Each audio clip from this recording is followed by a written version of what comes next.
कल जो एक नए शॉट का इजाद हुआ है, जंप शॉट, टूर्नामेंट में तो निश्चित तौर पर कमेंटेटर्स अब इन शब्दों का इस्तेमाल करेंगे।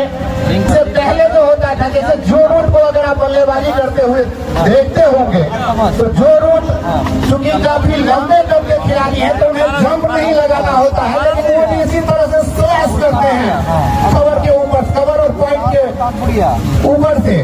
तो ये स्लैश शॉट होता था जिसको वीरेंद्र सहवाग भी अक्सर खेला करते थे, लेकिन कल इसका नाम दिया गया जंप शॉट। तो हम लोग कमेंट्री बॉक्स में अब जंप शॉट के नाम से ही इस शॉट का विश्लेषण करेंगे। कभी दिलशान स्कूप भी एक शॉट आ गया है, दिलशान स्कूप भी एक फेमस शॉट हो गया है, उसकी भी पर्याय बन चुकी है। तो आने वाले समय में मुकेश जी का भी नाम उस शॉट में जुड़ जाएगा कि मुकेश जी ने उस जंप शॉट को खेला था। बयां करने वाले का भी नाम जुड़ जाएगा, क्योंकि उस वक्त मिस्टर साहिल मंडल एक बहुत ही उभरते कमेंटेटर है, बड़ा नाम है, बड़ी ख्याति उन्होंने अर्जित करी है। शुभकामना भी हमारी जो जंप शॉट के साथ साथ दो खिलाड़ी इस दौड़ में जुड़ गए हैं, mister Sahil Mandal and mister Mukesh ji. तो मेरी ये ओवर नंबर 8 में जारी है।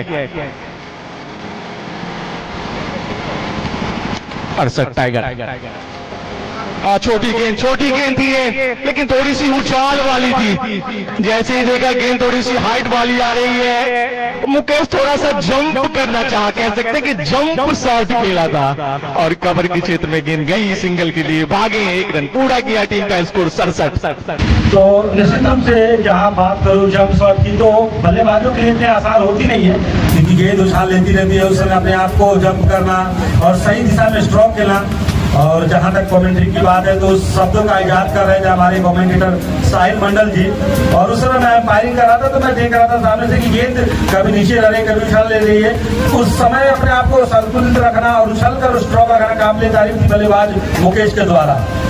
मैं आपसे एक चीज पूछना चाहता हूँ सुनील भैया, आप बहुत ही वरिष्ठ एम्पायर है। तो सुनील जी आप बहुत वरिष्ठ एम्पायर है और मधुबनी से निकलकर आपने राज्य स्तरीय, उसके अलावा यूपी और बंगाल, और आपकी एंट्री अब धीरे धीरे बढ़ रही है। आपका जो एरिया है, डायमीटर है, वो क्षेत्रफल बढ़ रहा है धीरे धीरे। आपका शरीर के क्षेत्रफल की बात नहीं कर रहा हूँ, आपके अंपायरिंग के क्षेत्रफल की बात कर रहा हूँ। आपके नाम के शब्द के पीछे लगा है शब्द जोशीला, हम लोग भी बड़े प्यार से बुलाते हैं। जोशीला शब्द का इजाद कैसे हुआ? इसके पीछे अगर चलेंगे तो नामों के पीछे एक नाम जुड़ता है और वो नाम बहुत दूर तक जाती है। मैंने ऐसा सुना था, देखा था, लेकिन ये टाइटल जब मेरे खुद नाम के पीछे जुड़ा, हालांकि जब मैं खेल रहा था तो खेलते समय भी काफी नाम जुड़े, उस समय भी चर्चित हुआ, लेकिन ये जोशीला नाम के पीछे, जो नाम के पीछे जोशीला जुड़ा और उसके बाद में जो चर्चित हुआ, तो वो सारा क्रेडिट जाता है हमारे कमेंटेटर साहिल मंडल को, क्योंकि उन्होंने ही हमारे नाम के पीछे ये जोशीला शब्द जो है लगाया था।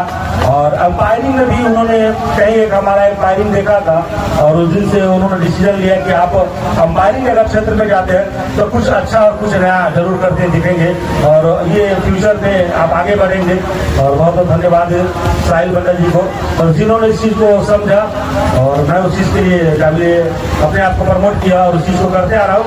और बहुत सारे जैसे यूपी, नेपाल, बिहार के बहुत सारे गोलों में मैंने अंपायरिंग की है, तो काफ़ी अच्छा लगता है। और हमेशा ये जब जितने बार जो भी कमेंटेटर जोशीला शब्द का यूज करते हैं तो मेरे कानों में एक ही नाम आता है, वो है साहिल मंडल।